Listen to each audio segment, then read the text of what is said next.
درود دوستان، علی هستم از پیج آموزشی حرفه‌ای دازینگ از مبتدی تا حرفه‌ای. پارت 12 هستش دوستان و همراهان عزیز.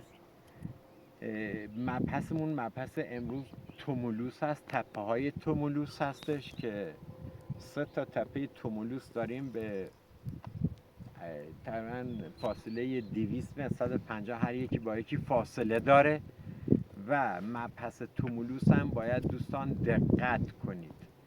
تمام نکات رو از ریز میبینید و ما هم توضیحات فوق حرفه‌ای میدیم خدمتتون که در جریان باشید، با ما همراه باشید دوستان.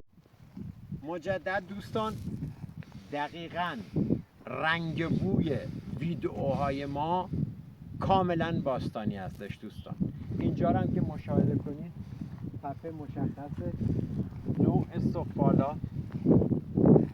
انواع سفالا، سنگ هایی که ابزار سنگی باشون می ساختن دوستان. اگر از نزدیک ببینید یه ذراتی هم توشون که دوستان میگن چطور ذرات باید بگید برق میزنن چیزای کریستال یا دنیایی از بازم اینجا سفالا رو ببینید دوستان. منطقه کاملا باستانی هستش.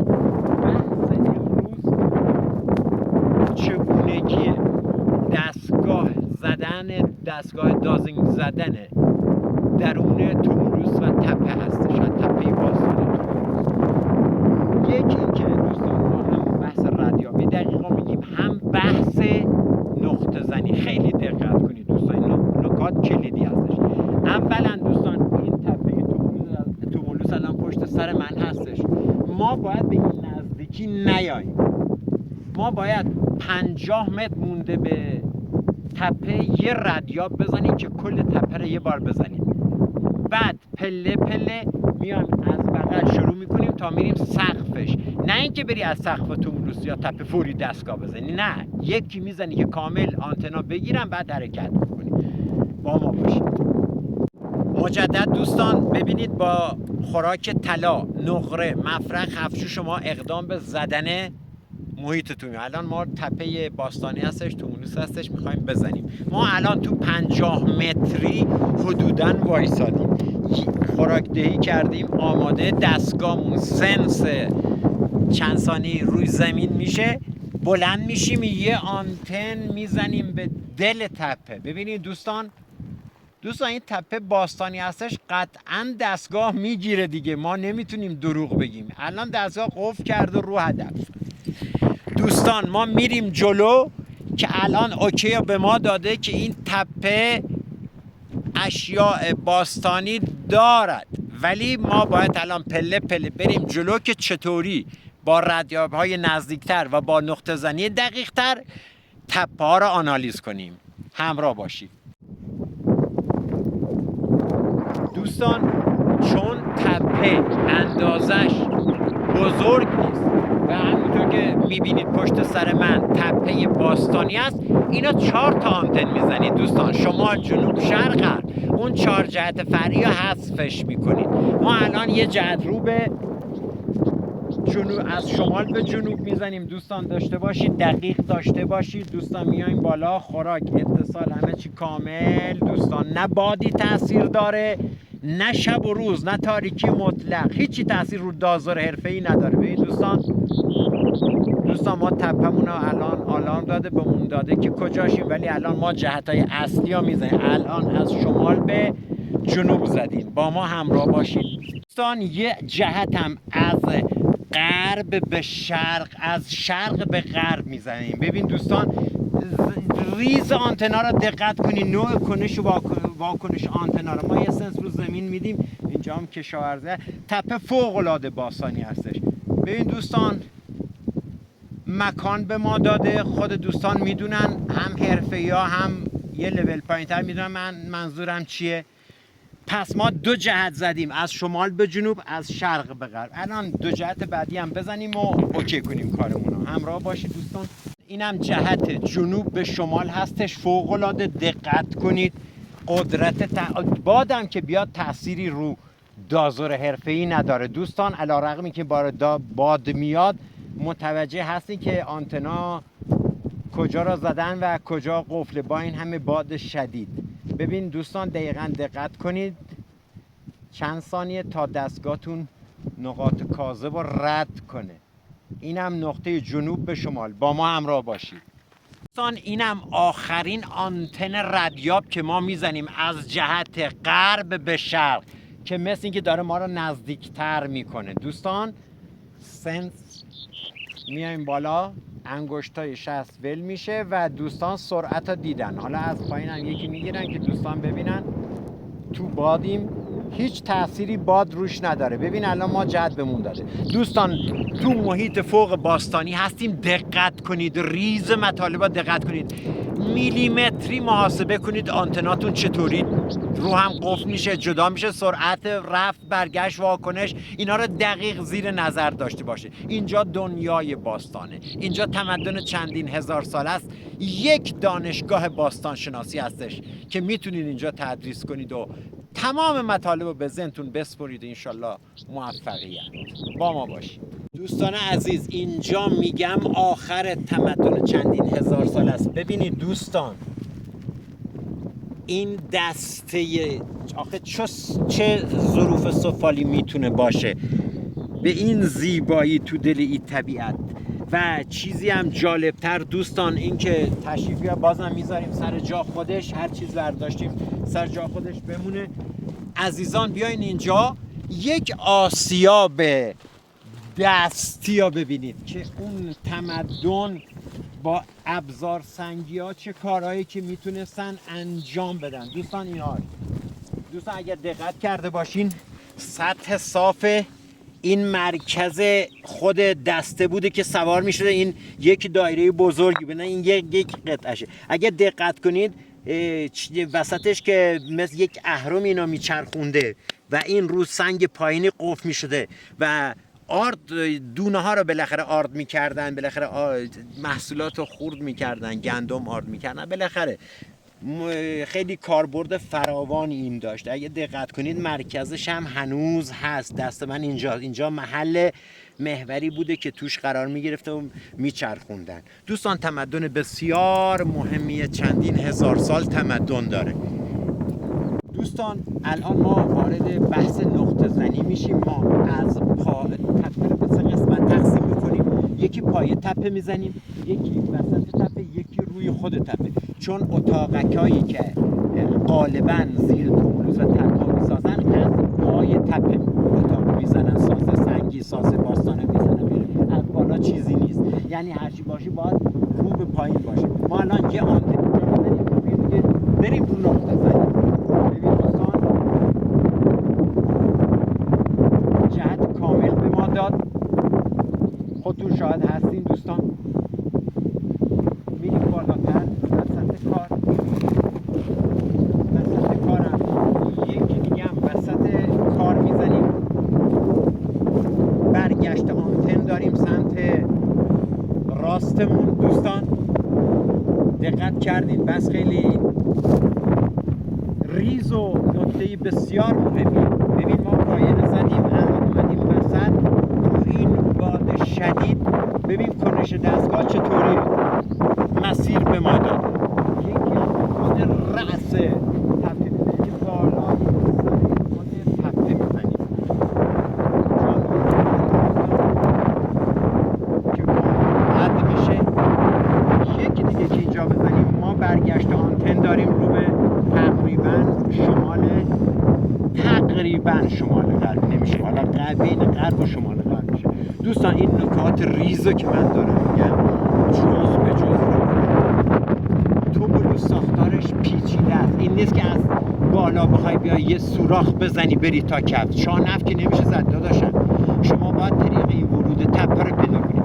ورودی تپه تومولوس هم 100% تو پایش هست دوستان. خوراکاتون هم عوض میکنید، مفرق، هفت جوش، ولی فلزهای نجیب طلا و نقره شما میدین دستگاه که بزنه. اینو داشته باشید.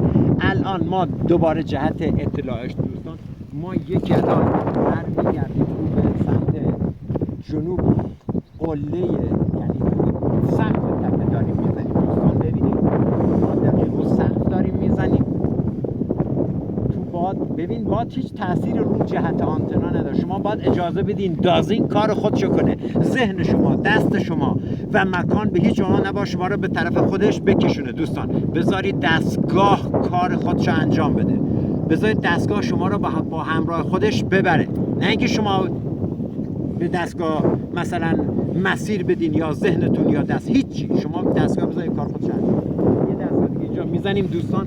ببینید ما با اینکه روی خود تپه باستانی هستیم دوستان، ببین تو باد چرخه برگشت داریم، یعنی هیچی جلومون نیست.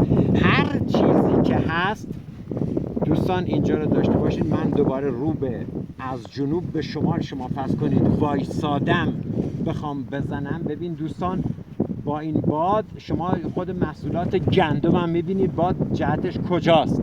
الان برگشت آنتن داشته باشید دوستان. ببینید ما برگشت آنتن تو شدیدترین باد داریم، باد نمیتونه تاثیر بذاره، دستگاه آف میشه، قفل میشه رو کار. یعنی من این بر که میام سمت غرب سمت شرق این تپه تومولوس، ببین دوستان با اینکه باز به آرامی دو تا دستگاه با سرعت یک نواخت باز میشن، ولی اینجا نه. ببین دوستان اینجا نه، دقیق داره نقطه به من میده. دوستان با ما همراه باشید. ببینید ما هیچ کسی یا تشویق به حفاری الکی نمی کنیم، دست به میراث نزنید. ما هدفمون آموزشه. طرف 1 میلیارد 2 میلیارد میده دستگاه، آقا نمیتونه، یا یه قوطی انرژیزا باش پیدا میکنه، فلزات ها نمیتونه تفکیک کنه. این اصلا دازینگ اصلا فلز غیر باستان تو ذهنش نیست دوستان. طرف 1 میلیارد 2 میلیارد میده، 10 تا از دوستان ها دیدم سرمایه گذاری کردن و به هیچ نتیجه نرسن مگر اینکه با این همکاری میکنن. قربان عزیزان جان. دوستان تپه هم بحث های مختلفی داشتن. یه تپه بوده نگهبانی بوده، یه تپه بوده برای محلی برای چاپارخونه ها بوده.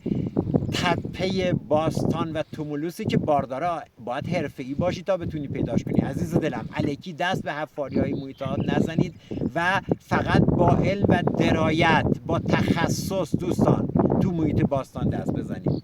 و سلام دوستان. اومدیم روی نقطه. دوستانی هستن که الکی حفاری میکنن، میدونن خطای محاسباتی کمم کار دستشون.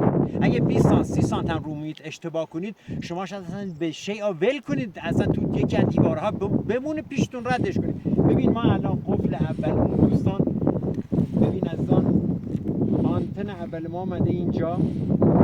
اگه دقت کرده باشید اینجا علامت میذاریم اینجا، این محض آشنایی دوستانه. یکی هم از بالا میزنیم دوستان. یه دهنم اینجا به ما داده دوستان، یه دهنم اینجا به ما داده که سنگیشو گذاشتیم. الان باید کابلمون رو دقیقا پهنش کنیم.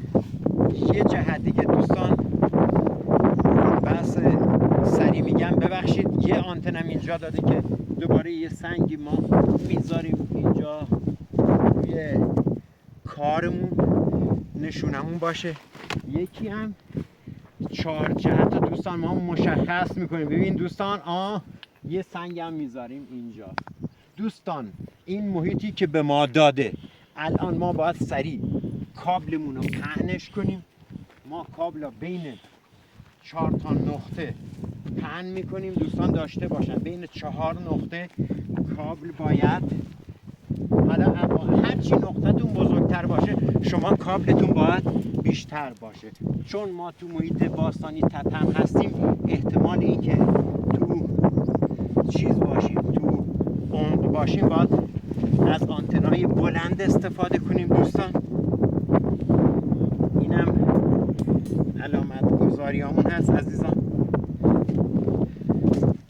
یکی دیگه هم دوستان سمت ایول اگر دقت کرده باشین اینجا یک دو سر کابل یه چیزی وصله که اون فوت کوزه‌گریه به تو میگم دوستان، این کابل نقطه زنی. و یه جهت هم دوستان ما اینجا میذاریم، حالا فرضیه چون من یکی آنتنا الان پیشم نیست، یه آنتنا ما باید اینجا بذاریم دوستان، در جریان باشید.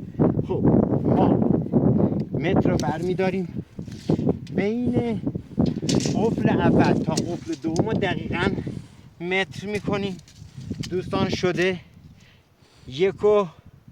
تقریبا 60 تا 1 متر و 60 تا گوش ایوریشه و حدوداً با خطای محاسباتی 20 سانت دوستان 1 متر و 80 تا هم اینجا میشه. یعنی یک محیط 1.80 در 1 متر و 60 تا به ما داده که این مرکز کارمونه دوستان. اشتباه نکنید دوستان، الکی یعنی با علم ریاضی باید شما کار کنید. اگر بخواید 10 سانت اینور اونور کار کنید حتما متر باتون باشه، کابل دقیق، حتی میتونید خط هم بکشید که بهتر. ما الان میخوایم عمق زیرم بزنیم دوستان. محیط صخره‌ای نیست، محیط دشته و تپه هستش به ازای هر دور 1.5 متر. دوستان ببینید این 1.5 3 الی 3 متر و شاید 20 تا شاید 10 سانت 3 متر و 10 الی 20 سانت با احتساب خطای کم. دوستان اضلاع کارتون رو دقیق به دست بیارید. چارگوش یا مربع یا مستطیل، چون تو تپه باستانی با علم ریاضی کار کردن، دهنه چارگوش زدن. اینم تو عمق متفاوت هم شاید بده. شاید من الان بیام بالا اینجا بزنم بیشتر از 3 متر بزنه. ببینید دوستان چطور؟ ببینید دوستان این 1.5 متر، این 3 متر. دوستان دقت کرده باشن بیشتر از پایینش زده. به چه دلیل؟ چون این پله‌ایه، ما اینجا خاک انباشته بیشتر داریم و احتمالاً اتاق تو 3 متری ما ورودی کار داریم که بریم داخل کار. دوستان با دقت کار کنید خواهشاً، با علم ریاضی، با دقیقاً میخکوبی و با اضلاع مهم و دقیق. دوستان مانا باشید تا پارت بعد.